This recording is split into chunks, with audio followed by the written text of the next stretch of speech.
Two iconic, powerful women during two very different times. Falling in love with a prince would be the element that would change their lives and destinies forever.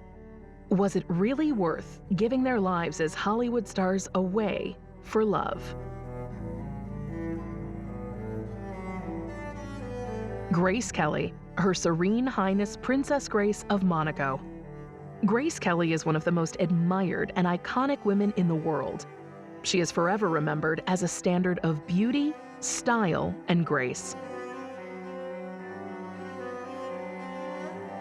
From Hollywood starlet to princess consort, Grace's life is truly like no other. Poised, reserved, supremely elegant. In short, royalty.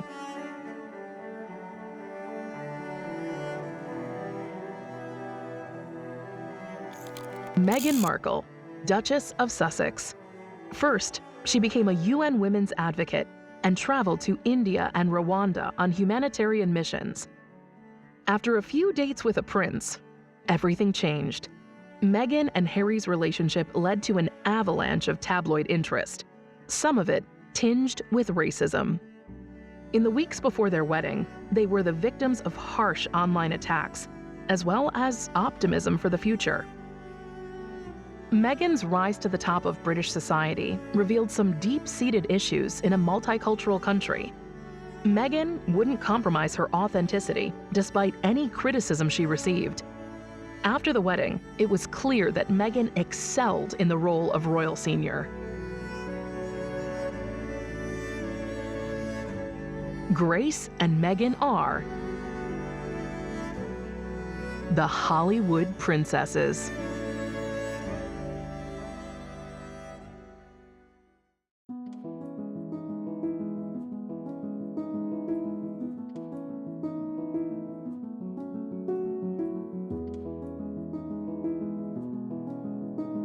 Grace Kelly and Meghan Markle were both born and raised in the United States, but in completely different eras. They had big dreams and wanted to pursue specific careers, but their lives would take different turns when they discovered their passion for acting along the way. Grace Kelly grew up in Philadelphia, Pennsylvania, to an athletic, affluent, and influential Irish family.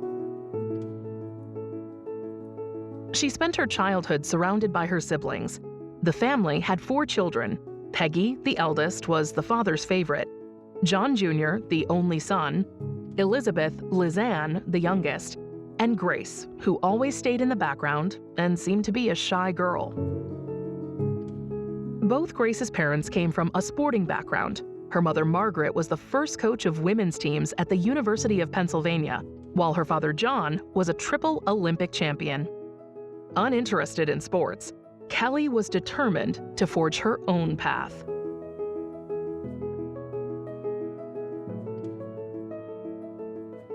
In 1940, inspired by a Russian ballet performance, Kelly began taking dance lessons as her first dream was to become a ballerina.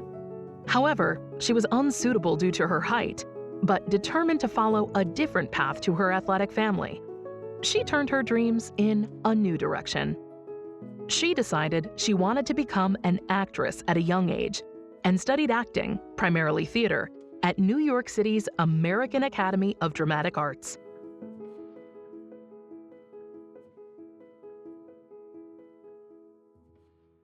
Kelly's dreams of becoming an actress were met with disapproval by her father, John B. Kelly Sr.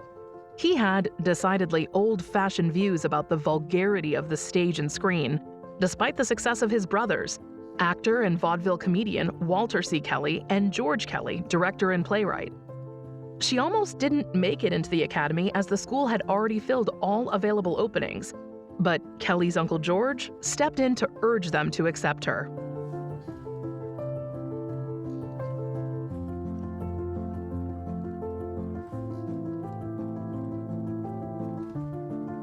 After auditioning with a scene from her uncle's play, The Torchbearers, Kelly managed to secure herself a place in the prestigious academy. Following her graduation, her Uncle George continued to advise and mentor Kelly throughout her acting career. Meghan grew up in Los Angeles, California. She identifies as mixed race, being born to a Caucasian father and an African-American mother.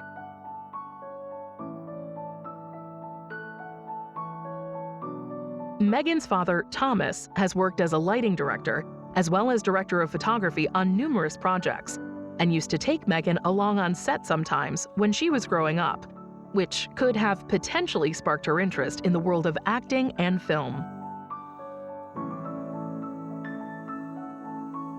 Meghan has previously stated that she had struggled with embracing being biracial while being cast, since she wasn't considered black enough for the black roles or white enough for the white roles. During her time in school, Meghan would take part in lots of plays and musicals that her dad would help with lights for. Before she got admitted into university, she used to have numerous jobs, as well as volunteering at a soup kitchen in Skid Row.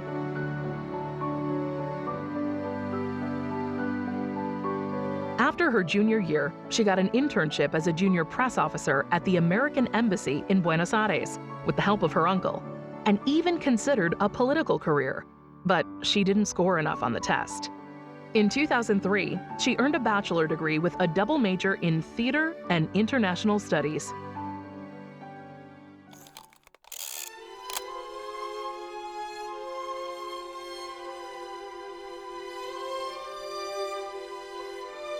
Grace and Meghan eventually found their way to Hollywood, even though both of them had different dreams growing up.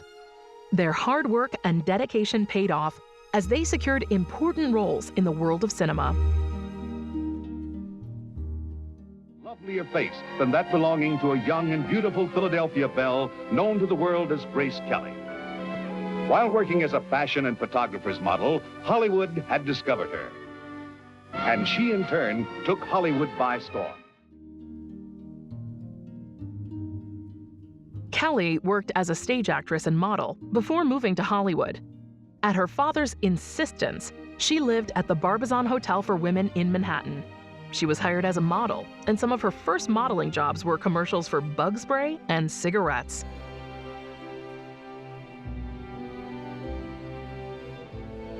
Her fellow residents knew Kelly as an outgoing and confident individual, which was very different from how she grew up.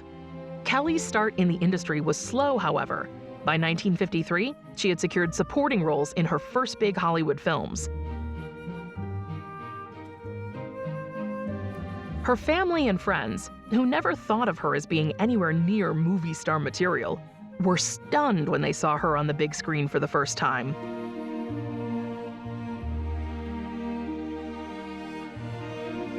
Throughout her adult life, Kelly was frequently described as one of the most beautiful women in the world.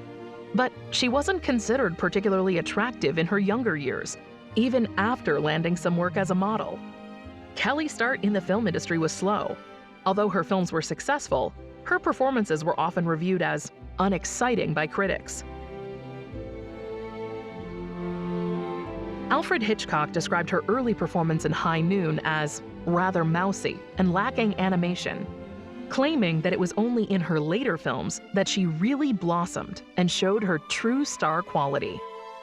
Her performance in The Country Girl was nominated and ultimately won the Academy Award for Best Actress. Her acceptance speech was brief.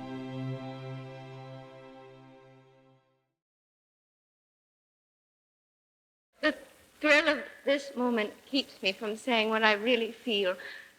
I can only say thank you with all my heart to all who made this possible for me.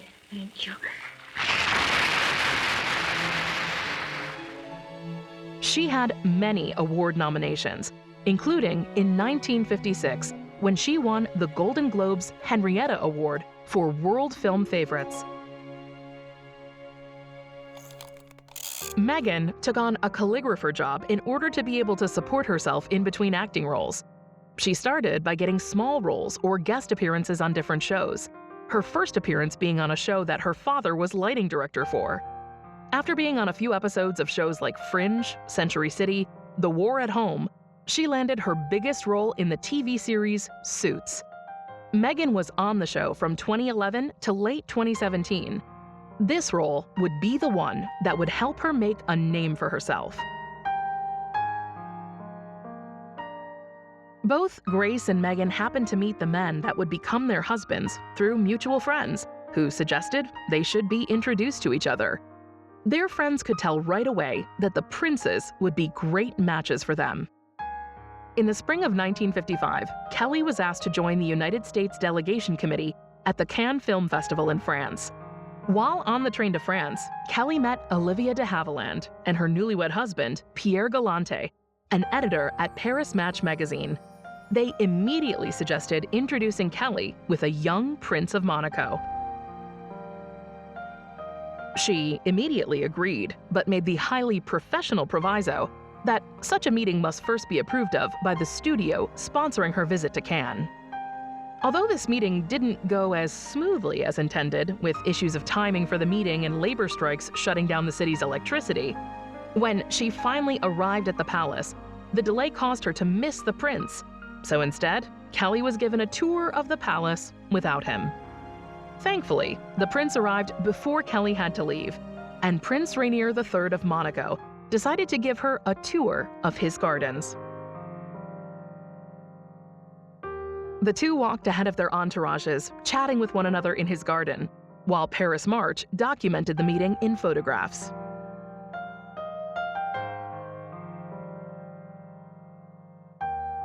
Prince Rainier was seeking a bride at the time. After this brief encounter, he had his heart set on this American actress. They struck up a courtship, and even after Kelly returned to the United States, she and Rainier would correspond continuously. Luckily, they didn't have to deal with long distance for long.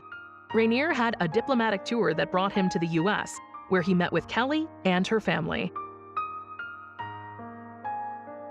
3 days later, he proposed. But things aren't so simple when you're marrying a prince. Before Kelly was allowed to marry Prince Rainier, her family had to seal the deal by paying a dowry. Kelly had a couple of other things to do before she could join the royal family of Monaco. The first being that she had to renounce her American citizenship. The second was that Kelly had to take a fertility test. The royal family needed to be sure that she could give the prince an heir. If he didn't produce an heir, Monaco would become part of France.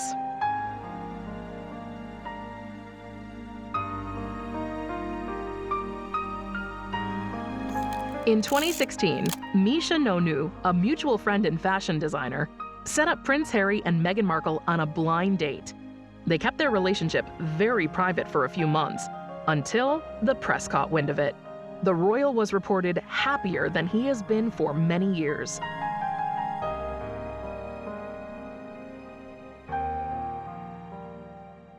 We were introduced actually by a mutual friend.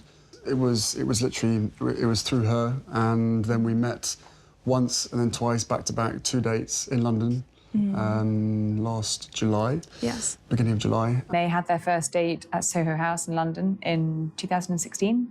And then, of course, you know, with Meghan living and working at the time in Toronto in Canada, where she was filming Suits, and Harry being based in London, they realised they would have to really go out their way to make time for each other very quickly. So within a few weeks of that first date, they were on holiday together in Botswana. Prince Harry had dated a string, really, of beautiful English socialites. They tended to be blonde and willowy, very great backgrounds, you know, wealthy families, went to the right schools. However, what Meghan brought to the equation was a lot of humanitarian work that Harry's ex-girlfriends just couldn't even touch with a 10-foot pole. Meghan had actually worked for the UN. She'd gone on missions and trips to support women and children in the developing world. Meghan had been a global humanitarian long before she met Prince Harry. And I think as Harry was very close to stepping into his full role as a member of the royal family, the possibility of meeting someone who was equally passionate and engaged about changing the world and helping other people was extremely attractive to Harry. I think if you watch the engagement interview that Harry and Meghan did on BBC, and they talk about their first meeting and how they instantly connected, it's apparent that, yes, there was a mutual attraction, but it went far beyond the physical. Meghan and Harry were attracted to what each other believed in and what each other wanted to do in the world. So no, I'd never watched Suits. I'd never heard of Meghan before, and I was beautifully surprised when I walked into that room and saw her, and there she was sitting there. I was like, okay, well, I'm gonna really have to up my game here. I'm gonna sit down and and make sure I've got a good chat. I think for both of us, though, it was really refreshing because, given that I didn't know a lot about him, everything that I've learned about him, I learned through him, as opposed to having grown up around different news stories or tabloids or whatever else. Anything I learned about him and his family was what he would share with me, and vice versa. So for both of us, it was just a really authentic and organic way to get to know each other. And was that quite refreshing for you in the way that you've been brought up, you know, with a lot of people knowing a lot about you? Was it refreshing? Or thinking they know. Or thinking they know. Exactly. Yeah, no, it's hugely refreshing to be able to get to know someone who isn't necessarily within your circle, doesn't know much about me, I don't know much about her. So to be able to start almost afresh, right from the beginning, and getting to know each other step by step, and then taking that huge leap of only 2 dates, and then going effectively on holiday together in the middle of nowhere, and you know, showing a tent together and all that kind of stuff. It was fantastic. It was absolutely amazing to get to know her as quickly as I did. The pair made their first public appearance together since avoiding the spotlight for so long at the 2017 Invictus Games in Toronto, even showing affection as the two sat front row to watch wheelchair tennis.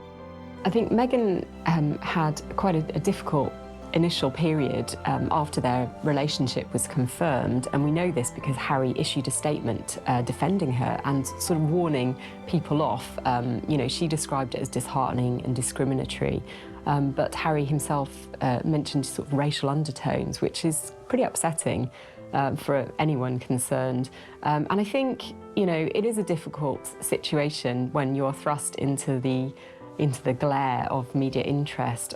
The royal family garner a huge amount of attention, and you know, we know that they're not necessarily delighted by it, but you know, they work closely with the media to get their messages across.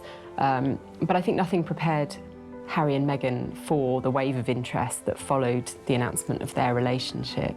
And in fact, it was Harry's statement that confirmed they were a couple for the first time. I think it's a really difficult one because they are going to have to get used to the scrutiny, but it's only right that she's treated fairly, and I think it was upsetting for everyone to see that she'd been, you know, caused problems by this coverage. How much of a sense did you have, Meghan, of the enormity of what you were getting into, what it might mean for your life? I think I can very safely say, as naive as it sounds now, having gone through this learning curve in the past year and a half, I did not have any understanding of just what it would be like. I don't think either of us did that. We both said that, even though we knew that it would be. Yeah, I tried to warn you as much as possible, but I think both of us were totally surprised by the reaction after the first 5-6 months of when we had to ourselves of what actually happened from then. So I think you can have as many conversations as you want and try and prepare as much as possible, but we were totally unprepared for what happened after that. It was confirmed by Kensington Palace that Meghan Markle and Prince Harry were engaged. The romantic moment occurred when the pair were cooking a quiet dinner at home. While most people get parental permission to marry their significant other, Prince Harry had an additional person to please before he walked down the aisle. In a letter to the Privy Council advisors, the Queen expressed her wedding well wishes to Meghan and Harry, giving them the royal seal of approval. It happened a few weeks ago, early this month, here at our cottage. Just a standard, typical night for us. It's a cozy night. What were we doing? Just roasting chicken and Roasting having... a chicken, trying to roast a chicken. Trying to roast a chicken. And it was just an amazing surprise. It was so sweet and natural and very romantic. He got on one knee. Of course. Was it an instant yes from you? Yes, as a matter of fact, I could barely let you finish proposing. I said, can I say yes now? She didn't even let me finish. I said, can I say yes, can I say yes now? And then there was hugs, and I had the ring in my finger, and I was like, can I give you the ring? She goes, oh yes, the ring. So no, it was a really nice moment. It was just the two of us, and I think I managed to catch her by surprise as well. Yeah. And Buckingham Palace issued a statement saying the Queen and the Duke of Edinburgh are delighted for the couple and wish them every happiness. And the engagement has the approval of her future father-in-law. No, we're thrilled, thank you very much, to both of them. I hope they'll be very happy indeed. There's a misconception that because I have worked in the entertainment industry that this would be something I would be familiar with. But even though I'd been on my show for, I guess, 6 years at that point, and working before that, I've never been part of tabloid culture. I've never been in pop culture to that degree and lived a relatively quiet life, even though I focused so much on my job. And so that was a really stark difference out of the gate. But, and I think we were just hit so hard at the beginning with a lot of mistruths that I made the choice to not read anything, positive or negative. It just didn't make sense, and instead we focused all of our energies just on nurturing our relationship. On us, yeah. On us.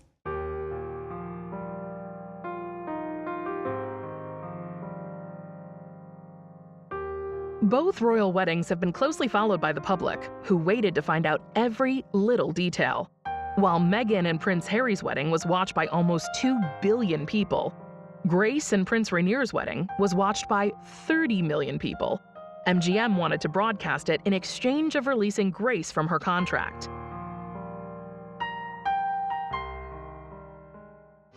Prince Rainier's yacht bears his betrothed in triumph into the harbor at Monaco. A few hours earlier, Grace Kelly of Philadelphia and Hollywood stepped aboard the Deo Gigante from the liner Constitution, which carried her across the Atlantic. A picture queen who will become a princess greets her new subjects and is greeted by them in turn as she goes ashore to a tumultuous welcome. The little postcard principality wears its heart on its sleeve, its feelings expressed by 2 small monegasques offering flowers. From far or near, all eyes are on this old world city and its bachelor prince, who wooed and won him a leap year bride in the new world. Through streets decked with American and Monacan flags, he whisks her off to his pink and white castle on the eve of the wedding of the year. Voulez-vous prendre pour légitime épouse Grâce Patricia, ici présente, selon le rite de notre mère, la Sainte Église. Grâce Patricia, voulez-vous prendre pour légitime époux Régnier Louis Henri Maxence Bertrand, ici présent, selon le rite de notre mère, la Sainte Église.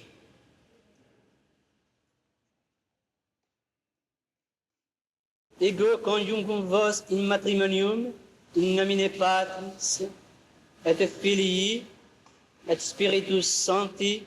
Amen.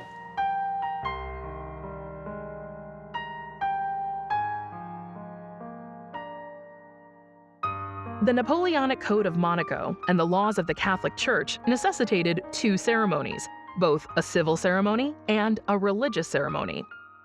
The wedding between Kelly and Prince Rainier was a grand affair, to say the least, and the people of Monaco were ecstatic.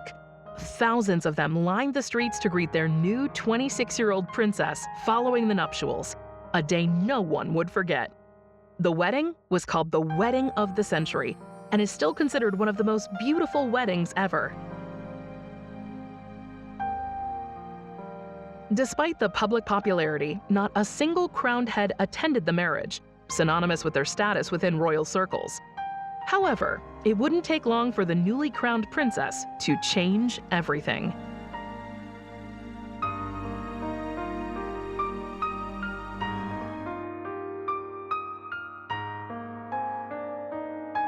Being a Hollywood actress, Kelly naturally attracted crowds. Hotel bookings and tourist revenues increased spectacularly in the build-up to what was dubbed the Wedding of the Century.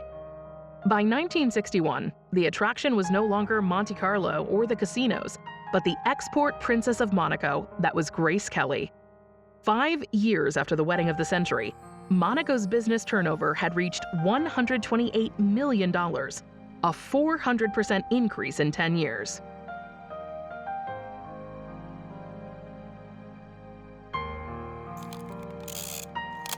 Harry and Meghan's wedding was an extremely exciting event for the fans of the royal family. The wonderful wedding ceremony took place at St. George's Chapel at Windsor Castle on May 19, 2018. An estimated number of almost 2 billion people have tuned in to watch the elegant ceremony of the two.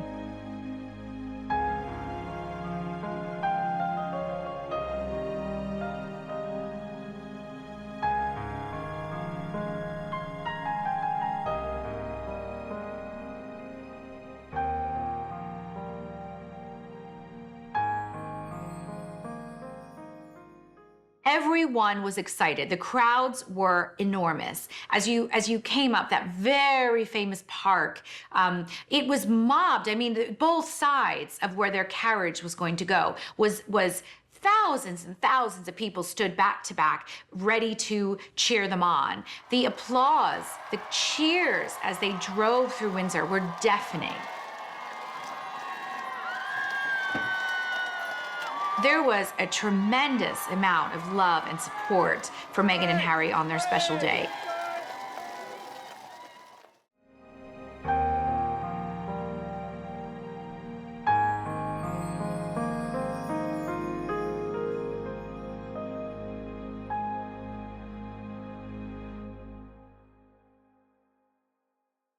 As they were to find out, Meghan and Grace had to give up their lives as they knew them in order to become part of the royal family once the wedding took place. They had to give up their acting careers, and later on we're going to find out that they would sacrifice more than that in order to be able to fit the picture-perfect princess mold. Kelly abandoned her acting career in order to become Princess Consort of Monaco. Director Alfred Hitchcock, who had become one of Kelly's mentors during the last years of her career, hoped that Kelly would appear in more of his films which required an icy blonde lead actress. But even he was unable to coax her out of retirement.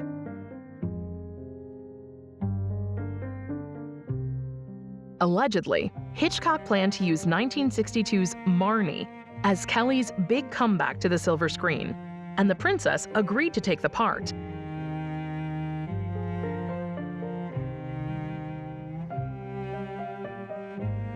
In March 1962, Monaco's palace spokesman announced that Princess Grace would play the role, then give up acting altogether. The citizens of Monaco were not so keen on having their princess return to the movies. A domestic bombshell which gave fuel to the Monegasque rumor factory was the announcement that Princess Grace was to become a film actress once again for Alfred Hitchcock. But the princess continues to live up to her title of Serene Highness with an endless and energetic round of social and official duties. And her husband has emphasized that her film this summer will not be allowed to interfere with her family and official obligations.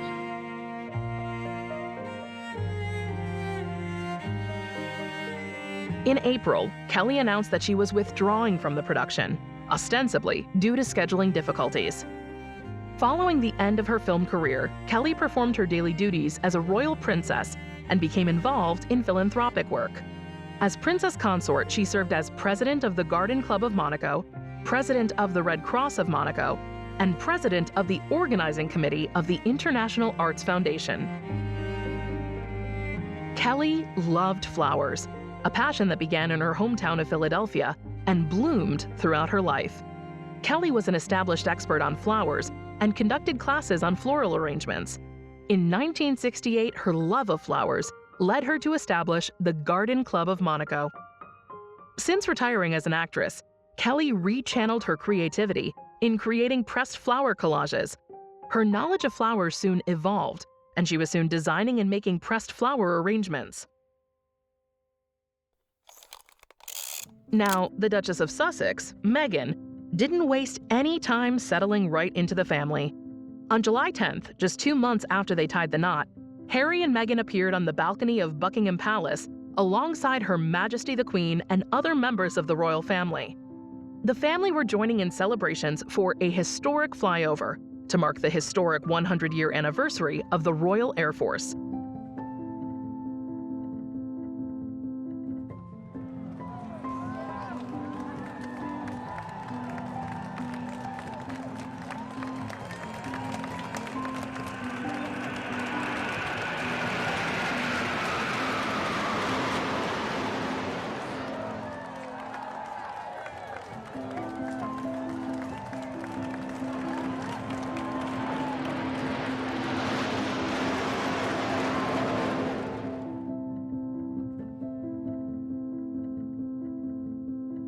One of the most important roles for a member of the royal family are the charities and causes they choose to support, and the significant work they do for those causes. On June 14, 2017, England saw its worst post-war fire at Grenfell Tower. The avoidable tragedy cost 72 lives, and devastated the lives of residents and the local community.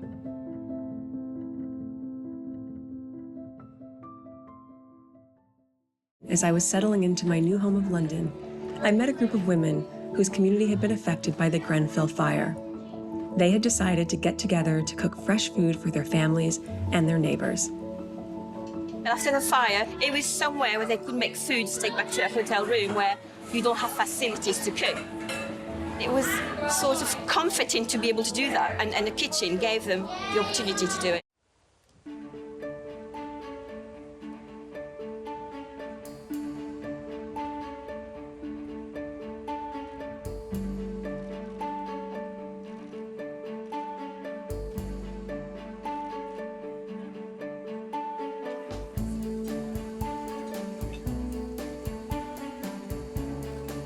Thank you, everyone, so much for coming. Can you hear me all right? Yes, great. Thank you for coming for the launch of Together to celebrate this and the women of the Hub Community Kitchen.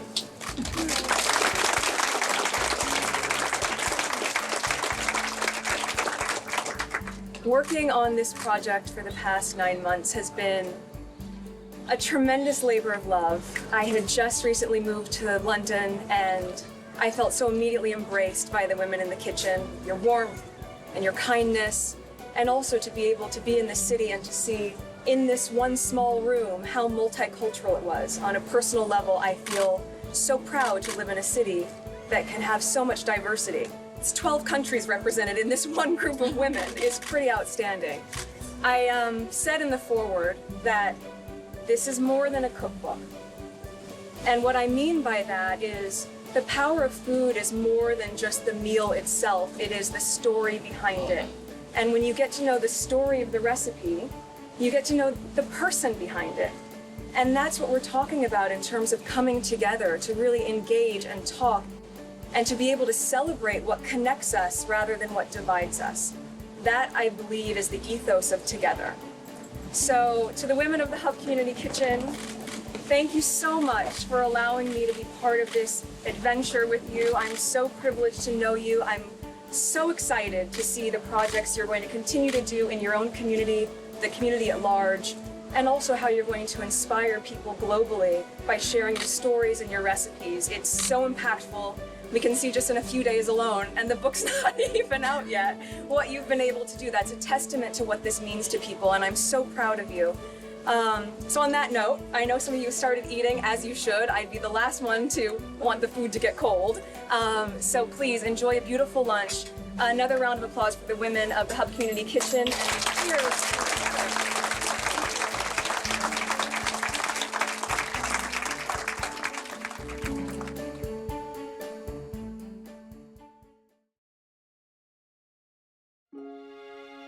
For both Meghan and Grace, the joining of the royal family didn't turn out to be as easy as it seemed initially. They have both faced consequences and criticism that would take a toll on them eventually. Having established the Principality as a playground for the rich and famous, Kelly and Prince Rainier had transformed Monaco.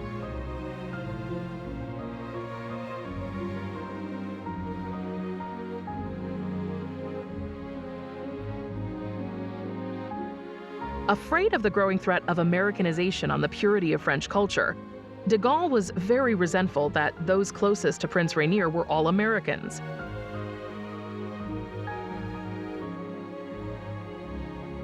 De Gaulle organized a blockade of Monaco, cutting the Principality off from mainland France. However, something more sinister was taking up the spotlight. Following the months of negotiations between Prince Rainier III and Charles de Gaulle, an agreement was finally reached on the 18th of May 1963. With help from Grace, Prince Rainier agreed on French citizens with less than 5 years of residence in Monaco, and companies doing more than 25% of their business outside the country would be taxed at French rates. A compromise which would help preserve the Principality's image as a luxury holiday destination, something which Grace had heavily contributed to. For many years now, Monte Carlo has been a rich men's playground, catering for the fashionable society of Europe. At one of the biggest and most luxurious hotels in the Principality, Reginald Bosanquet spoke to the manager.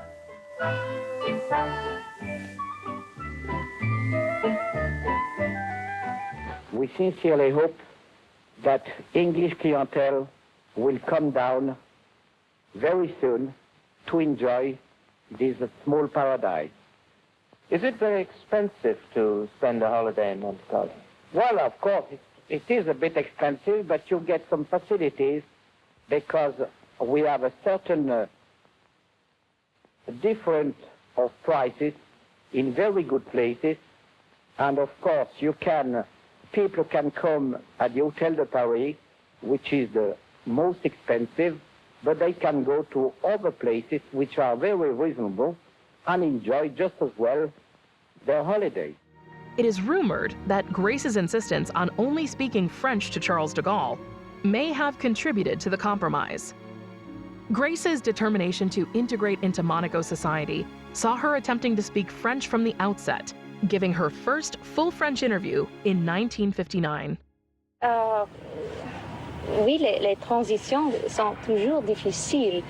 Et pour moi, il y avait peut-être plusieurs transitions à faire, c'est-à-dire d'une vie célibataire, d'une femme mariée. Et, au point de vue de changement de pays et d'une langue.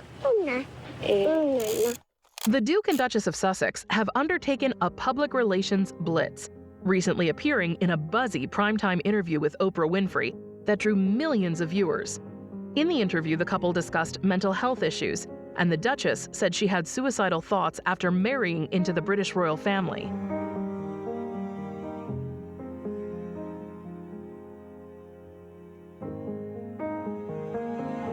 Some viewers noticed a strong resemblance to the interview Harry's mother Diana did in 1995.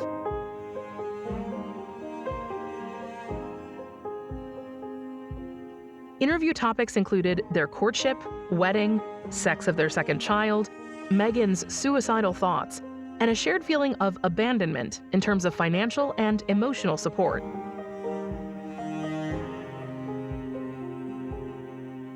During the interview, which was filmed in Santa Barbara County, California, Prince Harry and Meghan announced their decision to step down as working members of the British royal family in January 2020.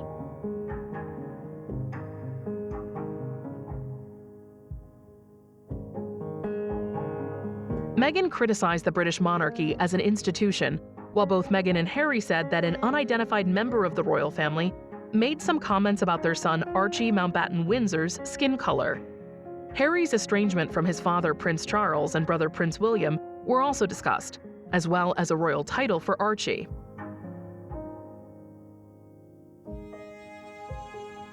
In addition to generating a lot of media attention, the interview received a mixed reaction from political figures.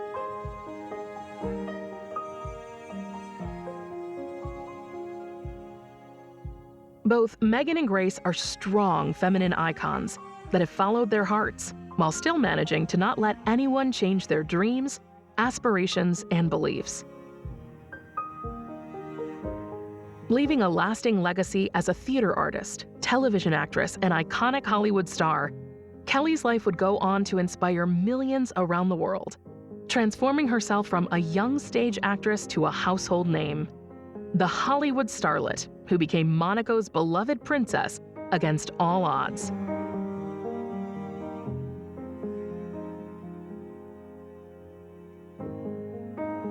Her on-screen beauty, self-confidence, and mystery enchanted the world, and her serenity and poise as a princess defined royalty and grace. She will be forever remembered for her contribution to the world of cinema and her unrelenting charitable efforts. She had that desire to help young artists, young emerging artists, and in the performing arts, and so that's exactly what we did. She didn't have time to set up the foundation in her lifetime. She was busy with other charities and other foundations, and there is also a Princess Grace Foundation Monaco, which helps the dance school and other artists, mostly in painting sculpture, but really the performing arts in this country, I think she was very keen on. Often cited as one of the most elegant women in cinematic and world history, with pure intentions and a charitable heart.